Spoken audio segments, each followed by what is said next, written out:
When do you introduce it? Which date do you mention that? Yeah, exactly. I don't know. Have you been dating during all this? I have. So this is one of my questions. Yeah. Right. I've actually Oh, look at that. There's Thanks. a level of perfection. Proper TV But I person. gather you've reused these a few times by the looks of it. I spilt something on them earlier. Shut up. Just drawing attention to the flaws to the cracks in my beautiful porcelain With show. all the time you had to kill.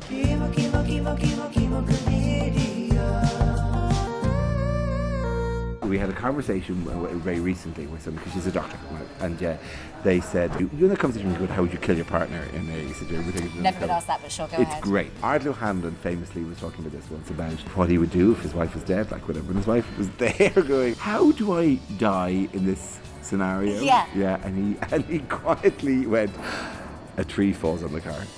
And my wife was asked, and without a second's hesitation, went, oh no, I'd inject insulin. Why did she say that? Because she knows that would work, and also because the trace of it disappeared. It just looks like a heart attack. For me, the anecdote is more about the velocity with which she delivered the line and the certainty. Knows. She's thought about that before. She has idly, staring out a window on a rainy day, thought about how she could change her life, and has worked out that, I just get to, I can just do that one injection. Does it worry you that your wife knows how to kill you? Yeah, that's sort of what I'm saying. Yeah. And that at any moment, this could be. Well, no, she'd have to have the syringe ready. Okay, no, so sure. just maybe just frisk her when she comes in from the hospital. Apologies. And I think this is useful. I put this on record now. Okay, yes. So if my corpse were to be found, while she weeps over it, oh, it's a sad loss, an unexpected loss. She'd know how to cover it up as well, though. She'd know how to dispose of syringes, how to give you sort of markings and telltale signs that it's other things that have caused your death. Yeah, I mean, where she could mastermind this shit. Shit, and only recently, the life insurance thing, she's just been badgering me to sign these forms. He's saying it'll be good for the kids. It'll be good for the kids, she says. I'm sure she's not going to kill you, Dara. I'd like to just reassure you now that I don't think that's going to happen, and you can rest easy in your bed next to your killer doctor wife. I wake up at night and just staring at me. With a syringe. With a syringe. Would you let her treat you if you were ill? Yeah, but I don't think I'd get the best care because her... Well, that's insulting. No, and I'm sure she's surgeon brilliantly, but generally if I'm ill, she's like... She doesn't have patience for you. No, it's the slightest. We'll keep it under... The phrase in the family is we'll keep it under active observation. Amazing. Which is, please fuck off. Dara Briain. Yeah. The other day, my stoma farted repeatedly on a first date. What's the most embarrassing to ever happen to you on a date? Okay, can we unpick the question first? Yes. Your stoma farted. So you know what a stoma is? No. Oh, right, okay. I thought because you have medical people... I do, but medical knowledge isn't passed on sexually. So I've been fucking all those doctors for nothing. For nothing. It's not how you get a degree. Who did I operate on?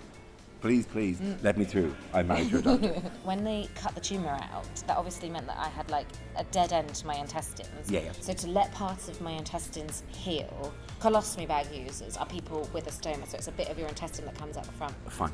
And what that means is you have no sphincter in that bit of your intestine that comes out So the it front. just does what it does. Yeah. It does what it does. Yeah. So it poos, like I've got no control. Like, so sometimes I'll just be sitting at work and I'll be like, doing a poo right now, because I can feel it, and it farts uncontrollably as well. Noisily and smellily, or just... Well, it's not smelly because it's contained. It's contained to the bag.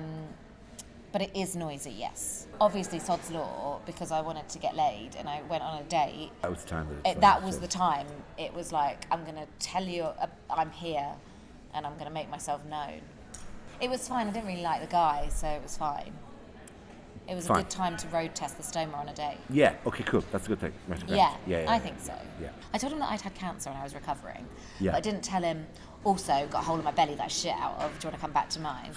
I think I've had cancer. I've had bowel cancer, therefore there may be... You might make the connection. It might be like... Yeah, but I don't think you go. You want to go, yeah, look, who's this little man? Who's this little man? Do you want to know what I call my colostomy bags? What do you call your colostomy bags? Gillian McKeith. That's good, isn't it? That's very good, actually, yeah. I totally Thanks, agree Dara. with that. Yeah. So I lost a bit of my intestine earlier this year. Yeah. If you had to lose an organ, what would it be? Oh, that's an interesting question. One other way of putting that question, sorry, it's a totally different question actually, is Go on. what bits do you not have? I'm absent, for no well-explained reason, one wisdom tooth, never appeared. That's not an organ, but fine. No, okay, I'm not trading. It just vanished. It never, I don't know where it was. I don't know if it ever was supposed to appear. Okay. It's inside you. It just Yeah, hasn't you come think, but through it yet. never You can comes- go digging for it. I'm not going to go digging for it. It's fine. It's grand. They'll find it in my skull. And I have a piece of bone missing in my femur, which is about the size of a boiled sweet, because I had a bone thing in my femur where the fluid didn't go all the way to the end. So basically an area dried out. And what happens is eventually you get a knock and it gets knocked out. And it happened during a comedian's football match. A bit, literally the size and shape of a lozenge, like a boiled sweet, just dislodged because it had gone dry. And you could tell that had happened. I knew something had gone on. I could feel kind of something jiggling around, and I kind of just rearranged. It seemed to be okay, and then I carried on. It got quite sore. Got it checked out, and there's a bit of loose bone just rattling around, and had it taken out. I still have it in a jar. Incredible. Yeah, I have it in a jar at home, and I can't run. Oh no. Take it whatever. So, Yeah. so in fact, so therefore anything that involves that.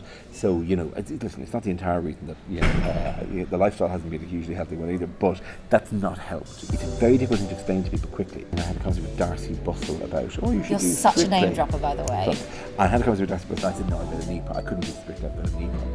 And he said, "Oh, we can do wonders with knees." And I regret not going. Well, you can't make them grow back. No. You're not that good, But it's Darcy. very difficult to do because I've had basically a shoddy knee for 30 years, and it's permanently.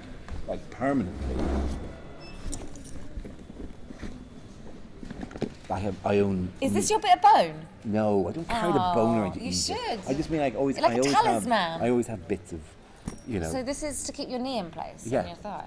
Yeah, well, it's just a knee supporting and a kind of So I constantly have You that. could auction that off for loads of money, I bet. I don't want to. To an old It's a housewife. Norwegian one. It's much better than the ones you get here. Okay. And what does that do for you? All it does is it creates a small amount of pressure around it. Weirdly, it makes the body heal it a bit quicker, but also just gives a tiny bit of support so that you're aware of it and biomechanically when you move around. Nothing's going to heal it. It's not going to grow back. It's gone.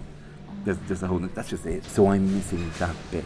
I'd imagine you ask everyone that they'd all go, "There's a bit of." Yeah. No, I'm missing a toe. And I had a conversation with my knee surgeon where he said, "Don't dance. You're fine. You're married." So you'll never go on Strictly? And I don't particularly want to go on Strictly because I want to go on Strictly. Well, okay. It looks fun. Sometimes it's fun and sometimes it's a calamitous event in your life. Well, why have you plugged into the far one? Plug it into the near one. Right. No. Oh, okay, fine. Okay, sorry. Good to know we stopped the near death. Good. Thank heavens for that. Now it will start charging. Yeah. Good.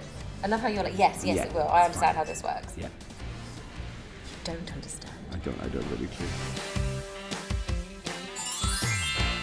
You got this quite young. Yes. Yeah, at but for the 34. cancer specifically and just Yeah. generally. It's also generally a young age which you turn into your friends who are also young Yeah. and going, I have this serious life-threatening thing. Were they old enough to handle that? People say my mum had that and this is what happened, and I always think it's not the same. Yeah, I know. And people try to convince me that their stories of older people having had cancer is the same experience, and I'm like, that person's lived 30 years longer. There's a lot of hand raising, like going like, oh, I had a non-malignant tumour 2 years ago, as if. Yeah. I don't know why that is that they I do that, think- because it's not. Again, it's not the same. Yeah, I think empathy is a massively overrated emotion. Yeah. You go, well, I've got anything, and people go, yeah, and you go, no, you don't. It's a really Yeah. complicated machine Yeah. that goes wrong in 1,000 different ways. People go, no, I know, no. Actually, the game is not to go, yeah, I know. The game Yeah, is to- it's like to go, how? So tell me about that. Yeah. I feel guilty to be annoyed at people that they don't give me the right response. I mean, most people are quite good. Close friends have just sort of taken on my attitude, like followed my lead, where I've just been like, right, well, let's get on with this. Yeah. In future, though, these friends who have found it awkward will grow from this, because the next time they meet somebody who has cancer, they go, oh, that's funny, my friend had cancer and she's a total bitch about it. Thank you so much for watching, and do please hit the subscribe button, which is here, and the bell